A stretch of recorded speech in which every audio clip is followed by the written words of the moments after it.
Friends, welcome to my YouTube channel. आज का हमारा टॉपिक है प्रोटीन। आज हम प्रोटीन को बहुत ही सरल भाषा में पढ़ेंगे। तो ये प्रोटीन एक मैक्रोन्यूट्रिएंट होता है। मैक्रोन्यूट्रिएंट वह होते हैं जिनको हमारे शरीर में ज़्यादा मात्रा में ज़रूरत होती है, और माइक्रोन्यूट्रिएंट वह होते हैं जिनकी हमारे शरीर को बहुत ही कम मात्रा की आवश्यकता होती है। तो प्रोटीन एक बहुत ही महत्वपूर्ण पोषक तत्व है, जिसकी हमारे शरीर को बहुत ही आवश्यकता होती है। यह हमारे सेल्स की टूट-फूट की मरम्मत करता है, उनको बनाने में महत्वपूर्ण भूमिका निभाता है। 1 ग्राम अगर हम 1 ग्राम प्रोटीन हम ग्रहण करते हैं तो उससे हमें 4.2 किलो कैलोरी ऊर्जा मिलती है। प्रोटीन से हमारी सेल्स का निर्माण होता है, उसके बाद में टिश्यूज़ बनते हैं, फिर ऑर्गन बनते हैं, ऑर्गन से ऑर्गन सिस्टम बनते हैं, फिर एक बॉडी का निर्माण हो जाता है। इस तरह से हमारी पूरी बॉडी का निर्माण होता है। प्रोटीन हमारे शरीर के लिए बहुत ही महत्वपूर्ण पोषक तत्व है। अगर इसकी हमारे शरीर में कमी है तो हमारे शरीर का विकास पूर्ण तरीके से नहीं हो पाएगा। प्रोटीन शब्द जो है वो ग्रीक भाषा के एक शब्द प्रोटियोसिस से बना हुआ है, जिसका अर्थ होता है प्राइम। प्राइम का मीन्स होता है प्रथम स्थान प्राप्त करने वाला। तो प्रोटीन को प्रथम स्थान पर इसलिए रखा गया है क्योंकि इससे हमारी सेल्स बनती हैं, सेल्स से टिश्यूज़, टिश्यूज़ से ऑर्गन, ऑर्गन से ऑर्गन सिस्टम, फिर हमारी बॉडी का निर्माण होता है। अगर हमारे शरीर में प्रोटीन की कमी हो जाएगी तो हमारा विकास भी बाधित हो जाएगा, इसीलिए इसको प्रथम स्थान पर रखा गया है। और प्रोटीन ब्लड में भी अपनी महत्वपूर्ण भूमिका निभाता है, एंजाइम बनाने में भी महत्वपूर्ण भूमिका निभाता है, हीमोग्लोबिन के निर्माण में सहायक होता है, हार्मोन्स के बनाने में सहायक होता है, एंटीबॉडीज़ और एंटीजन बनाने में भी भूमिका निभाता है। इसीलिए इन सब कारणों की वजह से इसको प्रथम स्थान पर रखा गया है। नेक्स्ट है इसमें protein. Protein carbon, hydrogen, oxygen और नाइट्रोजन से मिलकर बना है। प्रोटीन में नाइट्रोजन की 16% मात्रा पाई जाती है। यहाँ 13 से 20% इसमें नाइट्रोजन उपस्थित होता है। प्रोटीन एक जटिल कार्बनिक नाइट्रोजन युक्त पदार्थ है। इसकी जो संरचना होती है वो बहुत ही जटिल होती है और इसमें नाइट्रोजन उपस्थित होता है। नेक्स्ट है इसमें प्रोटीन जो है, इस पर जब हाइड्रोलाइसिस प्रोसेस होता है, यानी कि जल अपघटन की जब इस पर प्रक्रिया होती है तो यह अमीनो एसिड में बदल जाता है। अमीनो एसिड प्रोटीन का सरलतम रूप होता है, और प्रोटीन का जो बॉन्ड होता है उसको पेप्टाइड बॉन्ड या पॉलीपेप्टाइड बॉन्ड के नाम से जाना जाता है। नेक्स्ट है प्रोटीन की खोज। तो इसकी खोज 1838 में बर्जीलियस और मोल्डर ने की थी। और हमारे ब्लड में जो हीमोग्लोबिन है तो उसमें 574 अमीनो एसिड मिले हुए हैं, और 574 अमीनो एसिड से मिलकर हीमोग्लोबिन का निर्माण हुआ है हमारे ब्लड में। और सबसे छोटा अमीनो एसिड इंसुलिन को कहा जाता है, और 51 अमीनो एसिड ऐसे हैं जिनके वर्णन का श्रेय फ्रेडरिक सैगर को जाता है। सबसे छोटा अमीनो एसिड इंसुलिन को कहा जाता है, और 51 अमीनो एसिड ऐसे हैं जिनके वर्णन का श्रेय फ्रेडरिक सैगर को जाता है। इन्होंने 1954 में 51 अमीनो एसिड का वर्णन किया था।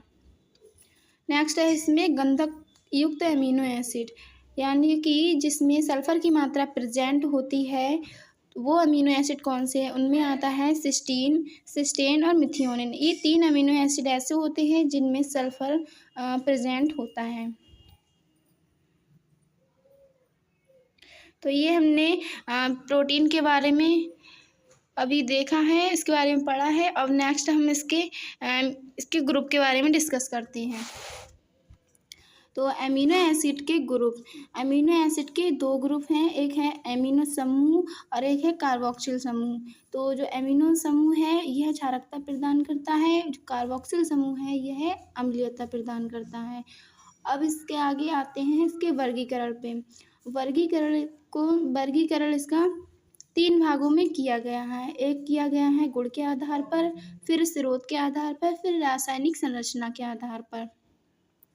स्रोत के आधार पर इसमें आता है पूर्ण प्रोटीन, मतलब कंप्लीट प्रोटीन, आंशिक प्रोटीन इसको कहते हैं पार्टियली प्रोटीन, अपूर्ण प्रोटीन, इनकम्प्लीट प्रोटीन।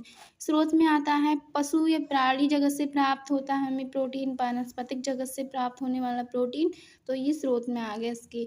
रासायनिक संरचना में आते हैं इसमें सरल यानी कि सिंपल प्रोटीन, संयुग्मी कंजुगेटेड प्रोटीन, व्युत्पन्न ड्राइव्ड प्रोटीन। तो इसमें हम इनको एक एक करके डिस्कस करते हैं डिटेल में।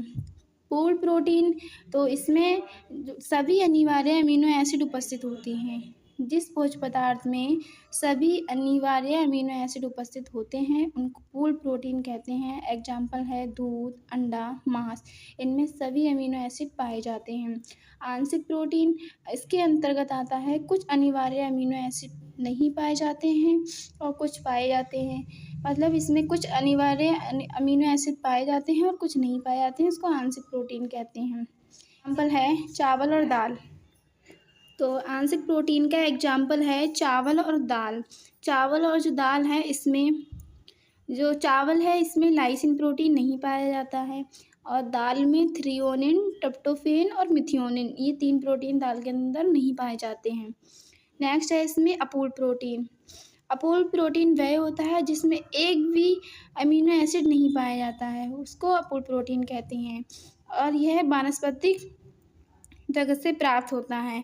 इसमें एग्जाम्पल है मक्के में जो पाया जाने वाला प्रोटीन होता है उसको जीन प्रोटीन कहते हैं और नेक्स्ट है फलों में पाया जाने वाला जो प्रोटीन होता है उसको जेलेटिन प्रोटीन कहते हैं। गुण के आधार पर प्रोटीन का वर्गीकरण पढ़ा था। अब नेक्स्ट पढ़ते हैं हम स्रोत के आधार पर। इसमें 2 आते हैं पशु या प्राणी और वनस्पति। तो इसमें स्रोत के आधार पर प्रोटीन को 2 भागों में बांटा गया है। एक में आता है प्राणिज और दूसरा है वानस्पतिक। प्राणिज जो प्रोटीन होता है इसको क्लास 1 के अंतर्गत रखा गया है और वानस्पतिक में इस प्रोटीन को क्लास 2 के अंतर्गत रखा गया है। इसमें जो प्राणिज प्रोटीन होता है इसमें पूर्ण अवशोषण हो जाता है, मतलब 100% हो जाता है, जितना हम खाते हैं उतना हमें प्राप्त हो जाता है और इसमें सभी अनिवार्य अमीनो एसिड पाए जाते हैं क्लास 1 प्रोटीन में। और ये क्लास 2 प्रोटीन है, इसमें हम जितना खाते हैं उसका 60% ही अवशोषण होता है हमारी बॉडी में और इसमें कुछ आवश्यक अमीनो एसिड पाए जाते हैं और कुछ नहीं पाए जाते हैं। तो ये वर्गीकरण स्रोत के आधार पर हो गया। अब नेक्स्ट हम पढ़ते हैं रासायनिक प्रक्रिया के आधार पर। रासायनिक में भी तीन भागों में इसको बांटा गया है। इसमें सरल और संयुग्मी प्रोटीन और व्युत्पन्न प्रोटीन। जो सरल प्रोटीन है इसमें जल अपघटन की प्रक्रिया होती है, हाइड्रोलाइसिस में प्रोसेस होता है और फिर उसके बाद में ये अमीनो एसिड में बदल जाता है। अमीनो एसिड जो होता है वो प्रोटीन का सरलतम रूप होता है। इसके एग्जाम्पल में केसीन है, एल्ब्यूलिन है और ग्लोब्यूलिन, ये सरल प्रोटीन के अंतर्गत आते हैं, सिंपल प्रोटीन के अंतर्गत। संयुग्मी में जब जल अपघटन की प्रक्रिया होती है तो इसमें अमीनो एसिड एक होता है अमीनो एसिड और दूसरा कोई अन्य तत्व आके मिल जाता है इसमें एग्जाम्पल है जैसे कि फॉस्फोप्रोटीन, सल्फोप्रोटीन, इसमें सल्फर की मात्रा प्रेजेंट है और प्रोटीन है। इसमें हीमोग्लोबिन, इसमें आयरन है और ग्लोबिन प्रोटीन है और लेसिथिन प्रोटीन, ये सेल और ब्लड में उपस्थित होता है lecithin protein. Lipoprotein, lipo means इसमें फैट की मात्रा भी फैट प्रेजेंट है और फिर प्रोटीन, तो लिपोप्रोटीन, न्यूक्लियोप्रोटीन, ये सारे एग्जाम्पल हो गए संयुग्मी प्रोटीन के। नेक्स्ट है व्युत्पन्न। व्युत्पन्न में यह होता है कि किसी भी प्रोटीन पर अभिक्रिया करने पर जो निकल कर आता है उसको हम व्युत्पन्न कहते हैं और इसके अंतर्गत आते हैं प्राइमरी ड्राइव्ड प्रोटीन में, मतलब प्राइमरी व्युत्पन्न प्रोटीन और secondary derived protein.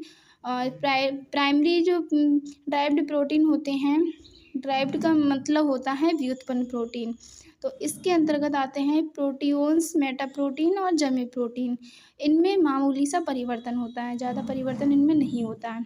Secondary protein, इसमें आते हैं प्रोटियोसिस, पेप्टोन और पेप्टाइड, के सेकेंडरी ड्राइव्ड प्रोटीन के अंतर्गत आते हैं। और गरीबों का ये एक टर्म है गरीबों का मास, मीट फॉर पुअर, ये प्रोटीन को कहा जाता है गरीबों का मांस, और 40% ये हमें प्राप्त होता है हमारी बॉडी में। प्रोटीन, हमने प्रोटीन के वर्गीकरण के बारे में अभी डिस्कस किया है। अब इसके बाद हम इनके अमीनो एसिड एसेंशियल और नॉन एसेंशियल के बारे में डिस्कस करते हैं, यानी कि आवश्यक अमीनो एसिड और अनावश्यक अमीनो एसिड कौन कौन से होते हैं।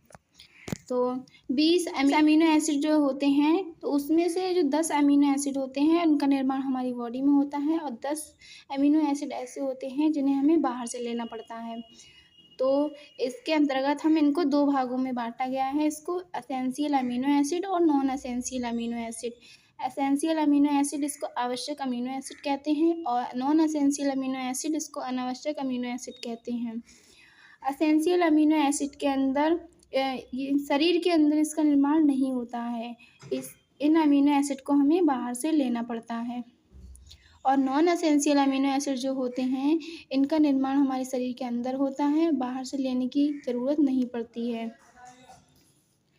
एसेंशियल अमीनो एसिड के अंतर्गत ये 10 अमीनो एसिड आते हैं: histidine, isoleucine, leucine, methionine, lysine, threonine, phenylalanine, tryptophan, valine, arginine.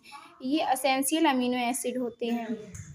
और नॉन एसेंशियल अमीनो एसिड के अंतर्गत आता है alanine, aspartate, cysteine, glutamate, glutamine, glycine, proline, serine, tyrosine, asparagine. ये नॉन एसेंशियल अमीनो एसिड होते हैं। और इसमें नोट में यह है कि ये जो हिस्टिडीन अमीनो एसिड होता है, ये सेमी एसेंशियल होता है, नवजात शिशु के लिए ये आवश्यक होता है। और जो आर्जिनिन होता है, किशोर को ज़रूरत होती है इसकी, लेकिन जो प्रौढ़ व्यक्ति होते हैं, प्रौढ़ों को इसकी ज़रूरत नहीं होती है। तो ये हमें ध्यान रखना है नोट में। तो हमने एसेंशियल और नॉन एसेंशियल अमीनो एसिड के बारे में समझा है। अब हम प्रोटीन के कार्य के बारे में समझेंगे। प्रोटीन हमारे शरीर में सेल्स का निर्माण करता है, उसकी टूट-फूट की मरम्मत करने में भूमिका निभाता है। वृद्धि और विकास के लिए भी आवश्यक होता है प्रोटीन। एंजाइम है, हार्मोन्स के निर्माण के लिए ये महत्वपूर्ण भूमिका निभाता है। रक्त निर्माण के लिए भूमिका निभाता है। सामान्य दृष्टि हेतु भी ये सहायक होता है। पानी की मात्रा का सही संतुलन, मतलब जो प्रोटीन होता है वो हमारी बॉडी में जो जल की मात्रा है उसका सही संतुलन बनाने में भूमिका निभाता है। बालों और नाखूनों के लिए भी बहुत महत्वपूर्ण होता है।